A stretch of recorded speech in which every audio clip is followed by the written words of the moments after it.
Et bonjour à toutes et à tous et bienvenue dans La Gonfle, le podcast qui sent bon le cuir, le podcast bilan du 6 Nations. Les Bleus avaient très mal commencé le tournoi, on a même eu un petit peu panique en la demeure, mais en terminant face aux Anglais avec une victoire, en mangeant du roast beef, les Français se sont libérés, finissent à la deuxième place finalement du tournoi des 6 Nations, de quoi respirer un bon bol d'air frais. Et pour en parler, je retrouve le fameux Catalan iconique de la gonfle. Salut Pierre. Salut Simon, salut à tous les spectateurs et spectatrices du rugby et des autres sports. Oui, ça fait plaisir d'être là pour débriefer ce tournoi Destination, comme d'habitude, hein, on est. Et bah oui, au final, le tournoi pas si terrible, puisqu'on termine deuxième, et surtout, on finit avec autant de défaites que les Irlandais. Donc, avec le recul, c'est pas si terrible que ça. Bon, on y reviendra, hein, mais il y a des choses à dire, évidemment. Il y a plein de choses à dire, il y a pas de copie parfaite, hein, on va pas se le cacher. Néanmoins, Pierre, on a vécu un match assez fou, qui a un petit peu même volé la vedette au titre irlandais, hein, selon la presse britannique. Et une équipe de France, encore une fois, qui a eu du caractère et qui a su revenir dans la partie à un moment où elle pêchait comme d'habitude en début de seconde période, hein, c'est quand même un classique, malgré tout, et avec l'ajout quand même d'un peu de sang frais dans les dernières compos. On a vu une équipe de France qui a pas lâché mentalement. Peut-être qu'elle aurait perdu ce match en début de tournoi. Là, sans trembler, grâce à Thomas Ramos, elle ramène 4 points importants qui en plus, pour le coup, valaient 800 000 euros. Bah là, c'est vrai que les programmateurs du tournoi Destination se sont pas trompés en programmant le match France-Angleterre à 21h en prime time, parce qu'au finalement, c'était peut-être le match le plus intéressant et le plus stressant à regarder, puisqu'il y a eu énormément de suspense, même si je trouve qu'on a quand même rendu une belle copie malgré tout. On a eu le droit à un excellent match de rugby avec beaucoup de spectacles, beaucoup de défense et d'attaque en même temps. Donc c'était vraiment très très cool à voir. Et puis en plus, quand ça tourne en notre faveur comme ça, surtout contre l'ennemi anglais, c'est toujours un plaisir à voir. Ouais, il a presque une symbolique, hein, le fait de le remporter face à l'éternel rival. D'autant plus, le rival qui avait battu l'Irlande, hein, donc un rival qui montait en puissance et qui va beaucoup mieux depuis, déjà le mondial, et ça récompense aussi, un groupe, hein, on peut saluer, enfin, on a critiqué à juste titre cette équipe, on a critiqué, certains choix du staff, notamment du sélectionneur Pierre, mais là, preuve en est que ce groupe a de la ressource, que le staff a eu le flair pour relancer, cette équipe, et finalement on sort quand même avec c'est comme un repas quoi. Certes l'entrée était pas folle et le plat de résistance, nous a pas non plus, rendus, totalement, enivrés, mais tu as fini sur une bonne note sucrée, et quand tu finis bien un repas, bah, ça change quand même les choses et tu en gardes un souvenir un peu plus, reluisant. Ah bah oui, bah après j'ai trouvé qu'on n'avait pas trop mal commencé le match, hein. C'était Très pas bonne entame, oui. si problématique. On a juste fait une faute sur mêlée qui nous pénalise de 3 points. Et ensuite, bon, on prend cet essai-là dans le temps additionnel. Bon, la première mi-temps, pour moi, elle est pas jetée.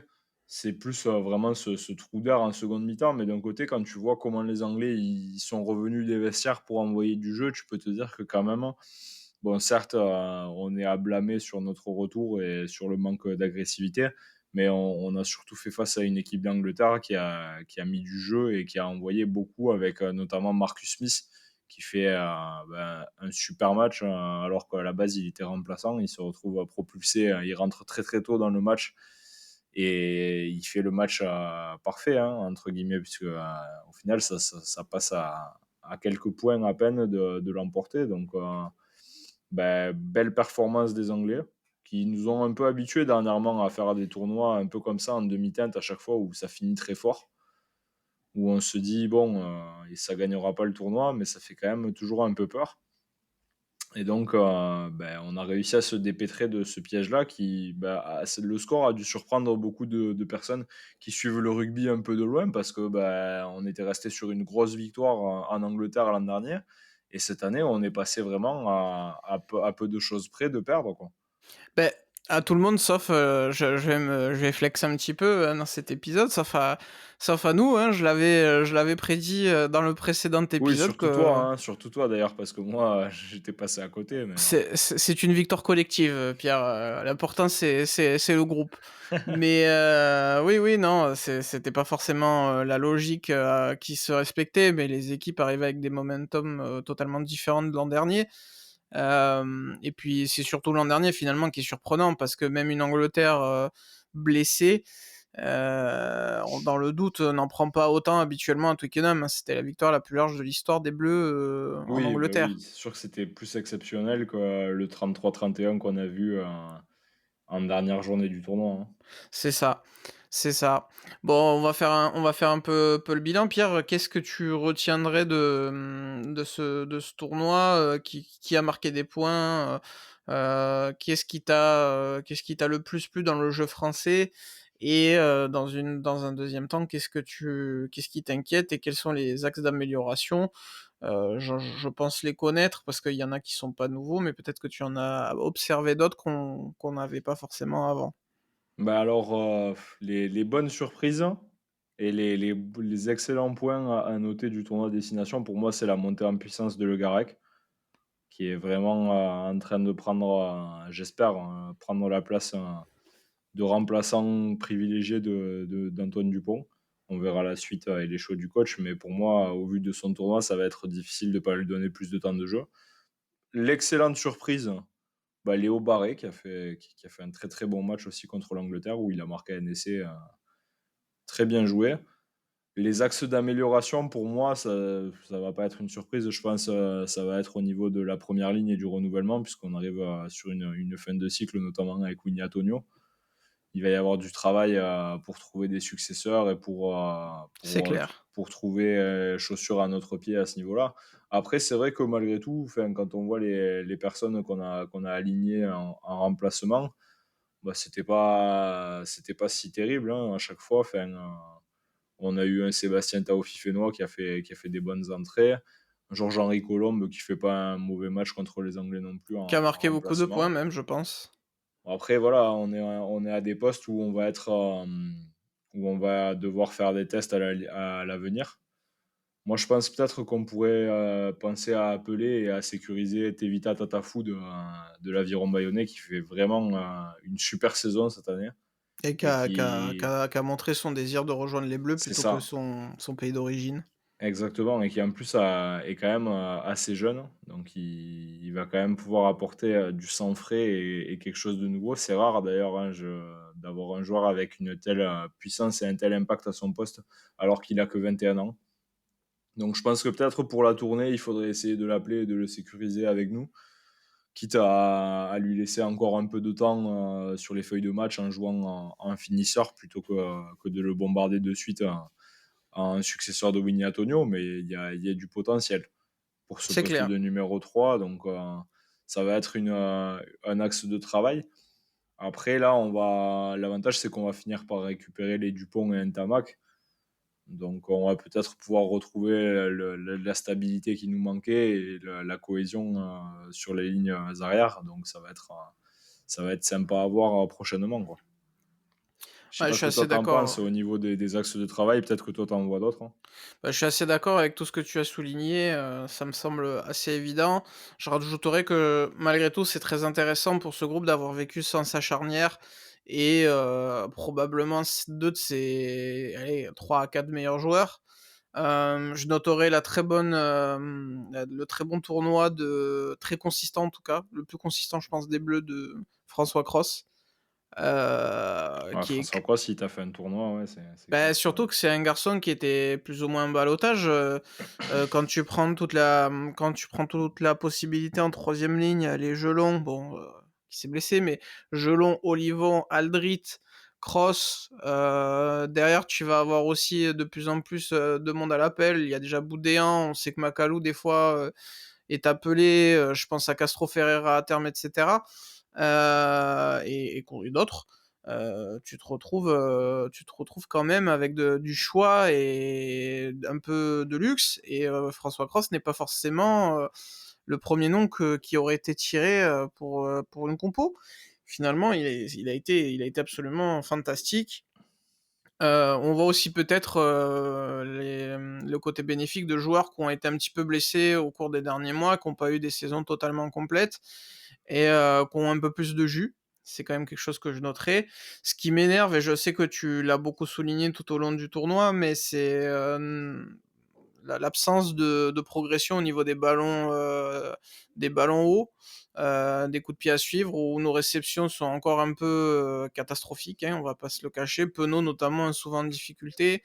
On compte quand même sur Ramos, et Léo Barré, lui aussi, très convaincant pour coffrer de bons ballons, mais voilà, nos 2 ailiers, Bielbiarré notamment et Penaud, sont pas forcément, au au très bons dans le domaine actuellement.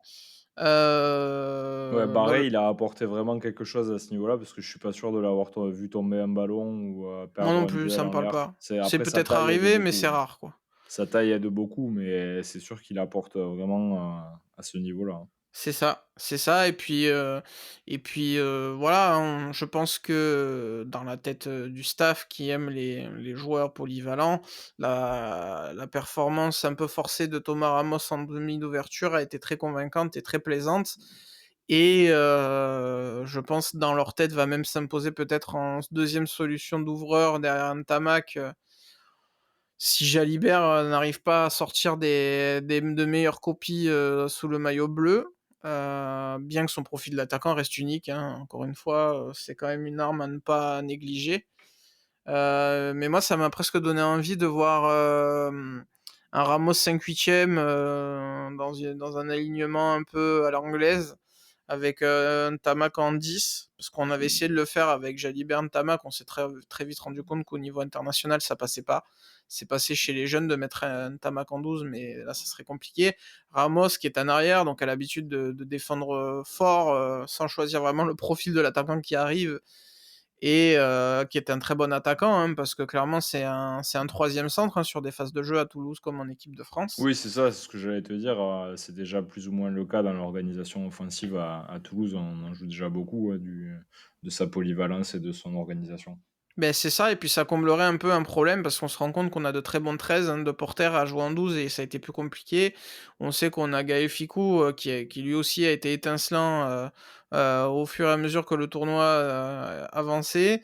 On peut penser à Paul Coste aussi, à terme. Moefana que moi, je suis pas un grand fan, même en 12 ou en 13, mais qui a le mérite d'être polyvalent. Voilà, il y a peut-être un moyen de s'enlever un problème et de se concentrer effectivement sur, la construction de la deuxième ligne avec, Meafou Flamand en priorité, Tuilagi aussi dans l'équation et surtout, voilà, ce poste de pilier droit qui, comme tu l'as dit, me semble être la priorité de ce mandat et de vite, pallier à l'âge avancé de Winnie Antonio qui pourra pas être, immortel, et jouer, encore une dizaine d'années à ce Bah, poste-là. c'est-à-dire que là, c'est bien parce qu'il dépanne, mais dans la finalité, il faudrait quand même que ce soit quelqu'un d'autre qui prenne sa place, quoi. Oui, et puis il peut toujours se blesser et s'il est blessé, qu'il soit, en Il ira retraite pas jusqu'à la coupe internationale du ou monde, pas, ouais. il est pas disponible, donc il faut trouver une solution. Moi, j'ai bien aimé Colombe. Il y a une sorte en plus de logique, d'habitude du fait que les 2 soient à La Rochelle, voilà, ils sont dans des rôles qu'ils maîtrisent assez bien, ils savent ce qu'ils ont à faire. Ça fait un peu penser au duo Marchand-Movaca, hein, finalement, voilà, Marchand-Movaca, on a re-switché les rôles et ça s'est encore mieux passé. Donc voilà, j'avais envie de noter tout ça. Et puis le Garec, hein, comme tu as dit, qui a été vraiment exceptionnel, qui a vraiment pris une ampleur. Bien que Maxime Lucu, semble piquer au vif parce qu'il a fait un excellent match, hein, contre le Stade Toulousain. Ouais, bah, Heu, ça, c'est toujours pareil. En vérité, ça commence à être lourd parce que tu te rends compte qu'au final, les mecs de l'UBB, ils sont très, très bons en club et puis le soufflet a tendance à retomber c'est peut-être un en profil, équipe de France. c'est peut-être C'est un chiant, style quoi. de jeu, peut-être qu'il faudrait l'adapter un petit peu plus. Il est très offensif, donc ton équipe étant beaucoup composée de Bordelais, mais aussi et surtout de Toulousains, ça poserait pas trop de problèmes. Après, on sait qu'au niveau international, l'occupation est très importante et là-dessus, le Oui, jeu c'est un jeu qui est actuel est différent, ouais. une très bonne piste, on l'a vu déjà sur les 4 dernières années. Bon, bah, ça nous laisse quand même beaucoup de possibilités. On va arriver donc, sur une tournée, un petit peu particulière parce qu'il me semble qu'on joue l'Argentine, on joue l'Uruguay et une équipe un peu all-star, à Saint-Sébastien d'ailleurs, au Pays basque, espagnol. Qu'est-ce que tu attends de ce rassemblement pour toi, sachant qu'on risque de manquer de beaucoup d'internationaux? Justement, tu mettrais en avant les joueurs disponibles, déjà dans le groupe et c'est à ton avis, est-ce que c'est pas le moment parfait pour trouver des solutions à des postes clés aujourd'hui en ballottage avec les Bleus? Bah, moi, j'ai envie de voir de nouvelles choses. Après, qu'est-ce qui va être décidé, je sais pas vraiment. Mais pour le coup, j'aimerais bien voir quand même, Paul Coste, je trouve il est vraiment très impressionnant. J'aime Ah, il risque de beaucoup, pas être disponible malheureusement. le profil. Pourquoi? Pour quelle raison? Parce qu'il y aura la priorité au club? Bah, c'est toute cette histoire de demi-finale et finale et si, Ouais, bah, Toulouse y va, ce qui est quand même probable. c'est une possibilité, ouais, parce que les premiers matchs de la tournée d'été sont en juillet, je crois. Je suis en train de regarder le programme. Il me semble aussi. Ça démarrerait le 6 juillet avec, Argentine-France. Donc tu vas avoir beaucoup d'absents. Après, tu auras des joueurs libres à aller piocher un peu partout, dans les autres clubs, hein. Je pense, notamment, on l'a évoqué, Tatafou, il sera sûrement pas en phase finale avec Bayonne. Tu as Tuilagi qui sera pas en phase finale avec nous non plus. Enfin, bon, Oui, on peut toujours, normalement, sauf si l'USAP gagne tous les matchs qui restent, on peut encore jouer le top 6, mais bon, c'est peu pro ça reste quand même peu probable. Tu auras quelques mecs à aller chercher, forcément. Après, tu auras des types parce que c'est la condition, c'est quoi? C'est si tu joues la finale ou c'est si tu joues les phases finales que tu dois rester en club et où tu es en repos forcé après? bah, Heu, c'est que tu pas sur des dates, obligatoires, il me semble, donc bah, dans la convention, en tout cas FFR, donc si ça se s'empiète, normalement ça le fera pas. Enfin, en tout cas, la finale étant le 28 juin et les demi-finales avant, donc le ouais. 22. Ça fait un peu short pour aller voyager et jouer le premier match en tout cas. Bah, tu pourras peut-être lancer certains mecs. Je pense à Gaëton notamment qui sera du coup, pleinement Mmh. disponible, je pense, parce que Pau, ça m'étonnerait qu'ils y arrivent. Tu auras des mecs de Lyon. Tu pourras aller chercher, peut-être Léo Berdeux qui fait une bonne saison. Tu pourras récompenser, Baptiste Couillou aussi qui fait une super saison, qui en plante quasiment un à chaque Ouais, match c'est avec vrai, c'est Lyon. vrai.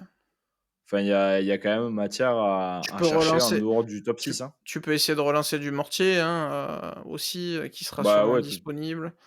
en fait, l'avantage, c'est qu'on a une saison de top 14 où le niveau est alors peut-être au vu des performances de certains joueurs, en club comparé en équipe de France, peut-être un top 14 qui est un peu plus faible que d'habitude, mais un top 14 qui est extrêmement dense avec, à la faveur de la règle des GIF, un taux de joueurs français qui sont alignés tous les week-ends qui est hallucinant.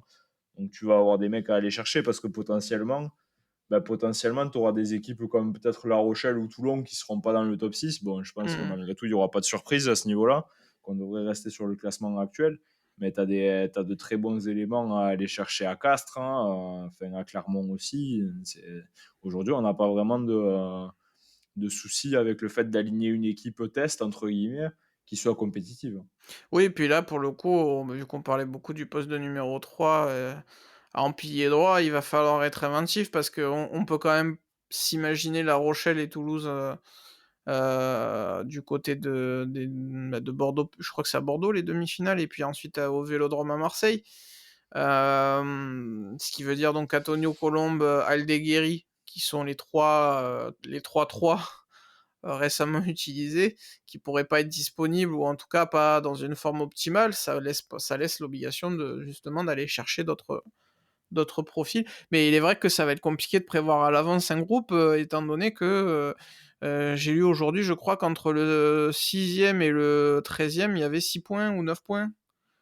Ah oui, Heu, non, mais oui, c'est très dense, cette année, hein, de toute manière, entre le bah, du coup, entre pour la 6e place, hein, enfin pour les 5-6, ça se joue, ouais, en moins de 10 points puisqu'on a Toulon et La Rochelle, ex-aequo avec 46 points et tu as l'USAP qui est enfin non, le premier non relégable, donc Montpellier qui est à 9 points. Donc techniquement, en 2 matchs, tu as la possibilité de complètement retourner le tableau, quoi, donc et puis, au vu aussi de la saison, qui a vu, une coupe du monde, plus un tournoi, est-ce que c'est pas aussi une bonne idée de reposer, les joueurs même disponibles et d'envoyer, une équipe, un peu inexpérimentée comme on l'avait fait en Australie, il y a bah, pas oui, si oui, longtemps? ce sera pas plus mal, je pense, hein, parce que là, c'est clair que tu le remarques que certains, ils sont au bout, quoi.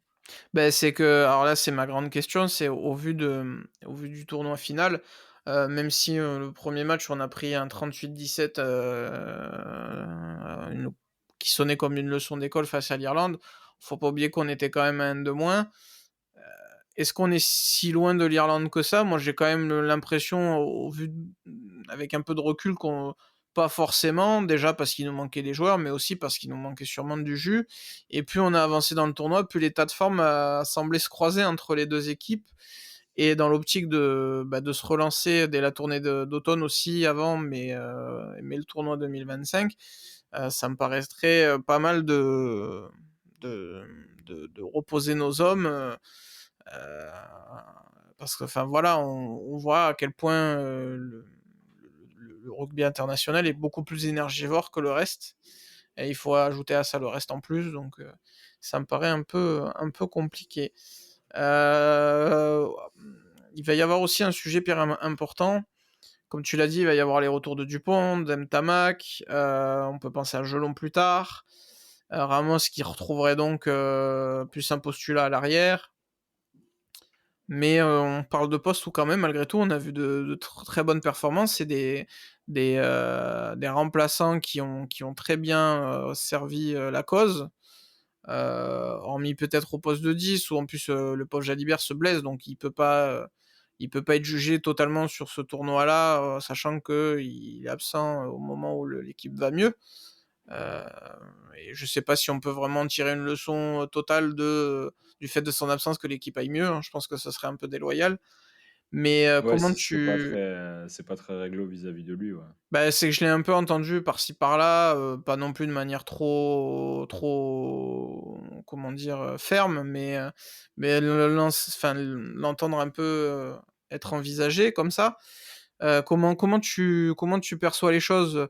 Un Nolan Le Garret, comment tu vas gérer son cas? Thomas Ramos est-il, et comment tu vas gérer aussi le retour de Ramos à l'arrière et Léo Barré, qu'est-ce que tu en fais? Est-ce que pour toi, il a la place dans les 23 ou si on fait un 6-2, tu le sacrifies? Comment tu apprivoiserais la chose? Appréhenderais, Bah, pardon. c'est problématique parce que de toute façon, quand tu es dans un 6-2, tu dois faire des choix très, très durs, vis-à-vis des mecs que tu mets sur la feuille de match parce que, bah, tu privilégies la polyvalence au vrai niveau. C'est toujours Mmh. le même problème. Après, est-ce que peut-être on reviendra pas sur un 5-3, je sais pas. Le 6-2, c'est quand même l'option la plus sécurisante, je trouve, tant, en fait, le jeu moderne a tendance à casser les avants. On le voit, hein, enfin, aujourd'hui, tu peux plus vraiment te permettre, je pense, de prendre le risque de mettre un 5-3 parce que tu peux vite avoir des soucis au niveau des blessures ou de la fatigue même, hein, simplement. C'est là qu'aussi est intéressant peut-être un Sékou Makalou justement qui peut dépanner. On l'a vu, il a été aligné, récemment, je crois que c'était contre La Rochelle, il a été aligné à l'aile. Donc c'est des choses qui voilà, malgré tout, C'est même si un Léo Barré, il fait un super tournoi, alors qu'on l'attendait pas là, c'est sûr que, ça va être compliqué pour lui de s'imposer vraiment dans la durée parce que, bah, tu sais très bien que dès qu'on aura un 10 de retour, bah, Ramos, il va reprendre, la place en 15 parce que ça reste malgré tout le meilleur atout à ce niveau-là et que, bah, ensuite, hein, bon après c'est vrai qu'il est formé pour être 10 à la base, hein, Léo Barré. Mais bon, J'ai du mal à imaginer Galtier le mettre en remplaçant parce qu'il a déjà ses «pions» entre guillemets qui sont passés. On voit Yoram Moefana qui passe quasiment tout le tournoi en finisseur avec Maxime Lucu sur la fin donc bon, c'est vrai qu'après c'est toujours très difficile, parce que c'est pas comme au foot où tu as quand même un 11 de départ avec beaucoup de remplaçants, surtout depuis qu'on peut faire 5 changements et où du coup tu peux récompenser plus facilement les joueurs. Au rugby, surtout quand tu vois le vivier qu'on a en équipe de France et le peu de place qu'il y a, ben c'est malheureux, mais c'est difficile et il faut parfois mettre son ego de côté, quoi. Oui et puis, moi je vois aussi ça, hein, je t'avoue en une très bonne chose en termes de concurrence. C'est-à-dire que des cadres, qui ont pu être contre-performants en début de tournoi, par exemple, comme Ficou, on sent que la concurrence, les a, un peu reboostés. On a senti presque un péché d'orgueil, en eux et voilà, on sait qu'aujourd'hui si tu passes à côté, il y a des joueurs prêts à toquer à la porte et à te sortir du groupe donc je trouve que c'est plutôt sur ce plan-là où il va falloir pour Galtier, jouer son va-tout. En revanche, j'aimerais bien quand même trouver une place à Léo Barré dans cet effectif-là parce qu'il m'a semblé vraiment très à l'aise pour un joueur qui connaissait ses premières sélections dans un contexte compliqué. Je pense qu'à Nolan Le Garec, bah, malheureusement, il va prendre la place de Maxime Lucu, enfin malheureusement pour Lucu, on souhaite jamais à quelqu'un de sortir du groupe, mais là, ça paraît un petit peu trop évident et voilà, en cas de troisième ligne complète, par exemple, tu vois, un François Cros pour moi a pris plus de d'ampleur et attention à Charles Olivon, hein, qui est très talentueux, qui a un rôle de grand frère, mais sportivement parlant, qui est peut-être aujourd'hui un petit peu en dessous, de ses 3 autres compères donc ça va être très, intéressant, je trouve, l'évolution de l'équipe de France. On est à un vrai moment charnière et certains pourraient sortir du train et d'autres, rentrer, justement, et ça m'intéresse beaucoup de voir ce qui va se passer, en tout cas, Bah, là-dessus. c'est vrai que Galtier s'est beaucoup fait enfin, il y a eu beaucoup de critiques sur les réseaux sociaux concernant justement la gestion, des cas particuliers et des joueurs qui sont appelés pour faire la préparation et qui sont renvoyés en club la même semaine. Et après, il faut pas oublier que tu peux aligner que 23 mecs et que tu en as quand même, tu sur les 23, tu as quand même 20 certitudes au moins. Ouais, c'est clair. C'est-à-dire que la place, au final, bon, certes, tu fais venir des mecs pour faire, le sparring partner, pendant la semaine à Marcoussis, mais bon, enfin, c'est déjà pas mal entre guillemets parce que ça leur permet d'acquérir cette expérience-là et puis, bah, c'est qu'au final, je pense que malgré tout, Galtier est très clair avec les joueurs et que les joueurs le comprennent. Parce que, bah, malheureusement, il y a beaucoup de talent, il y a beaucoup de mecs très, très forts et que, bah, même avec la meilleure volonté du monde, même avec le meilleur état d'esprit, bah, il y a des fois où c'est pas possible pour certains de franchir le cap et de prendre la place. Donc ça reste de la pour moi et on reste dans de la concurrence saine, concurrence certes, mais très difficile à déboulonner, ce qui est normal, hein. Après, il faut que le coach, il ait ses repères aussi. Ouais et puis, l'excuse de, il nous prend des joueurs pendant des semaines de préparation de match, moi je trouve ça un peu injuste de mettre ça sur la faute du rugby international, dans le sens où le rugby international, ça fait quand même un certain moment que les dates, et le calendrier restent le même. Je suis désolé, s'il faut aller chercher des dates à retirer, c'est soit en championnat et encore plus en coupe d'Europe, hein. Je rappelle d'une compétition qui est jouée que par, 7 pays différents, en tout cas pour la Champions Cup, et qui sont compris dans que 4 championnats, 3 même pardon. Faut arrêter de déconner quoi, et puis surtout aujourd'hui, les enjeux sont financiers et une victoire en coupe du monde propulserait, on l'a vu avec le foot à l'époque et qui était pourtant déjà le sport numéro un. Les retombées, commerciales, et financières pour les clubs seraient énormes. Ce seraient les premiers vainqueurs de cela, hein, avant même l'équipe de France. Donc faut pas se tromper de sujet, je trouve, là-dessus et bah, tu m'as permis de le dire donc c'est cool. J'avais Bah, on envie y de le revient placer. on y revient toujours à cette question de calendrier parce qu'au final, tu as un championnat qui est extrêmement long, alors qu'il y a pas tant d'équipes que ça, hein. Mais Enfin, c'est ça, c'est ça. si on prend l'exemple d'autres sports, il y a le foot où tu as une ligue, bon jusqu'à l'an dernier, tu avais une ligue avec 20 équipes. Ils arrivaient très bien à gérer les phases internationales et à jouer en même temps, enfin, à faire des pauses pour pouvoir justement laisser la place, au moins au foot national européen. Bon, après avec le foot africain, par exemple, c'était plus compliqué. Mais aujourd'hui, on se rend compte qu'à 14 équipes, on n'arrive pas à faire à se passer des doublons alors qu'on a un championnat à 14 équipes et qui va de fin août, parce qu'on a démarré fin août l'an dernier, Ouais, c'est ça. c'était effroyable dans le sud. On va de fin août à quasiment juillet là pour cette année. Bon, après, c'est une année de Coupe du Monde, c'est différent, mais bon, je te dis, putain, mais où est-ce qu'il passe là? C'est pareil, on va avoir une pause de 2 semaines dans le top 14, je sais pas pourquoi. Ben non, non, mais c'est voilà, c'est la prime à de l'argent, à beaucoup de matchs, donc à de la billetterie, Ah si, parce que attends, je co crois que je sais pourquoi, c'est parce qu'il y a la Coupe d'Europe, c'est parce qu'on la joue pas, donc je dis ça, mais il doit y et oui, avoir la Coupe mais d'Europe, ouais, mais bon. il y a cette histoire, perpétuelle, alors je sais pas si c'est prolongé cette année, j'ai un doute, mais tu sais de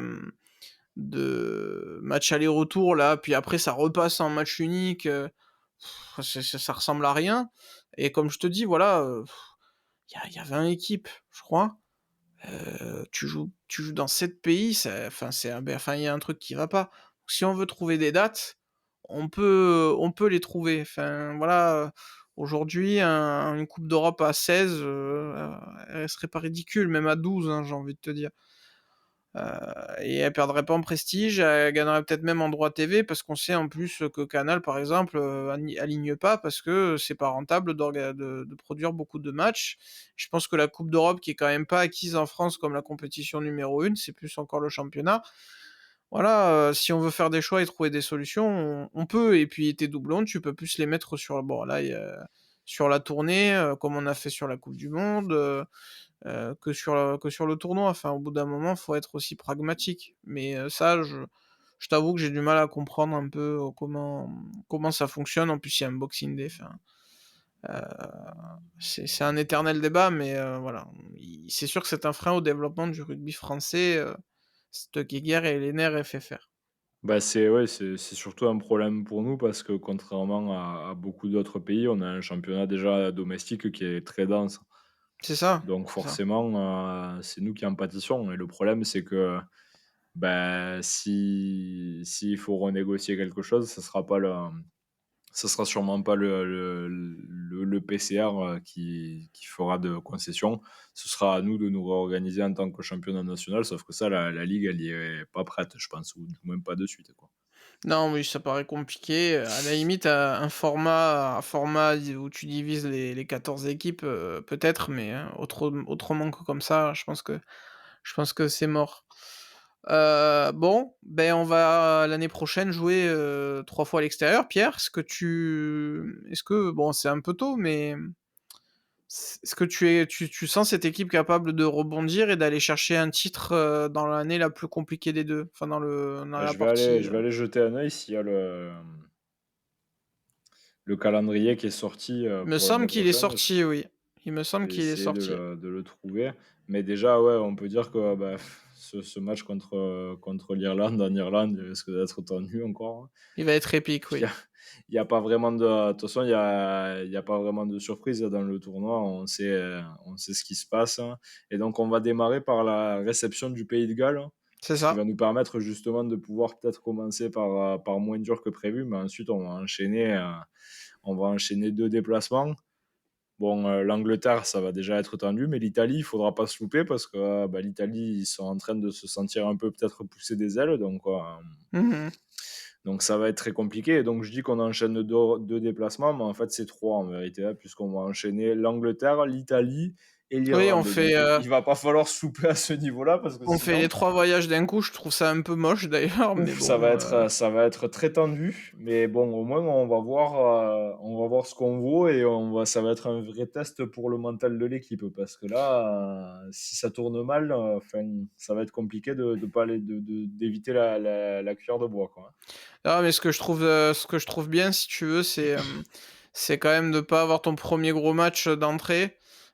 Tu l'auras à partir du deuxième, hein, comme quand on avait gagné le dernier notre dernier grand chelem, où on avait pris l'Irlande en deuxième. Je trouve que voilà, là, c'est quand même mieux. On se rend compte à chaque fois que collectivement et aussi physiquement, la première journée, on est toujours un peu en dessous. Prendre le Pays de Galles à cette période, c'est peut-être la meilleure chose qui pouvait, arriver. Après ouais, 3 déplacements, c'est là où on va aussi voir ce que cette équipe a dans le ventre parce que se déplacer 3 fois d'affilée, ça donne quand même un sentiment d'être isolé, d'être loin de ses proches pendant très longtemps, de pas être dans son cadre. Ça risque de faire long, mais oui, oui, on moi je trouve qu'on a les armes pour pouvoir le faire. Tu une bascule qui va arriver très vite parce que battre l'Angleterre, ça va te si tu bats le Pays de Galles avant comme prévu, ça te met en très bonne posture et tu vas en Italie où maintenant c'est plus si simple de les affronter, mais où tu as quand même, un rapport de Des force qui repères, était ouais. censé être, positif. En tout cas, qui quand même tu quand même la victoire plus ou moins, dans tes jambes et ensuite, avec l'Irlande en avant-dernier. Je trouve ça intéressant de pas avoir la finale en dernier. D'autant plus qu'elle aurait été à l'extérieur, ça enlève un petit peu de pression pour les Bleus Ouais, non, mais et attention à cette réception des Écossais aussi, hein, parce que bon, maintenant, en vérité, s'il y a un vrai enseignement à tirer de ce tournoi à destination, c'est que le niveau, il est de plus en plus tassé entre les équipes et qu'il y a plus de matchs, où tu es garanti de gagner malgré c'est tout. ça. Après les Écossais, hein, comme tu le sais, les fins de tournoi sont toujours très Ouais, compliquées. Donc il vaut mieux mais ils les sont prendre capables là de nous faire qu'au début, mentir. ouais, c'est Bon sûr. après si tu es en position de grand chelem, par exemple, si jamais on arrive à l'être ou même de gagner le tournoi, généralement, l'équipe, qui est dans cette position, peu importe qui, elle a tendance à prendre l'ascendant sur l'autre, hein, dans le tournoi, Putain, c'est moi, voilà. ça me donne envie d'y aller pour, France-Irlande, là. Ouais, ça Le ça peut faire un joli déplacement à faire, Parce qu'il y a effectivement. déjà les horaires et tout qui sont communiqués, ça, c'est Oui, plutôt cool. oui, oui. Et donc, ouais, le petit week-end à Dublin pour Irlande-France, ça chauffe, hein. Ouais, ça peut faire un très bon déplacement, surtout que c'est un samedi, Bah, c'est d'après-midi, ça, ouais. donc ça laisse des possibilités de rentrer, relativement simplement. Bah, comme ça, Heu, tu te fais Irlande-France au stade, ensuite tu bouges au pub pour voir Écosse-Pays de Galles, tu te c'est ça, régales et le lendemain, avant de partir, tu regardes, Angleterre-Italie. C'est un bon week-end de rugby, ça, hein. c'est ça, tout à fait. Donc ben, on va rester à l'affût de ça alors. On va se concerter. Et ben, écoute, il y a plus qu'à y être et à attendre, hein. On Yes. va on va basculer sur le championnat de France uniquement et la coupe d'Europe. On va laisser les Bleus un peu au frigo, le temps que le printemps s'installe et que l'été revienne et Ouais, c'était très cool, on va laisser les bleus au frigo avant de sortir les jaunes. c'est ça, exactement. Bien joué, bien joué, Allez hop. bien joué. Bah, écoute, c'était très cool de suivre ce tournoi à nouveau avec toi, Pierrot. Merci beaucoup d'avoir été là tout au long du 6 Nations. Bah, avec plaisir et puis en plus là, on est sur une année de rugby qui est assez exceptionnelle, je trouve, à suivre, enfin, il y avait longtemps que j'avais pas autant vibré, pour le rugby, que ce soit pour le rugby de club ou le rugby national puisqu'on a quand même eu bon, la coupe du monde, on l'a pas gagnée certes, mais c'était quand même vraiment bien. Donc, c'était cool, quoi. C'est une super année, j'espère qu'elle va se finir aussi bien qu'elle se déroule, jusque-là, quoi. Eh ben, écoute, c'est tout ce que je nous souhaite, hein, notamment une finale de top 14 aussi brillante que l'année dernière. Ah ouais, non, mais c'est sûr, ouais. Ce serait génial.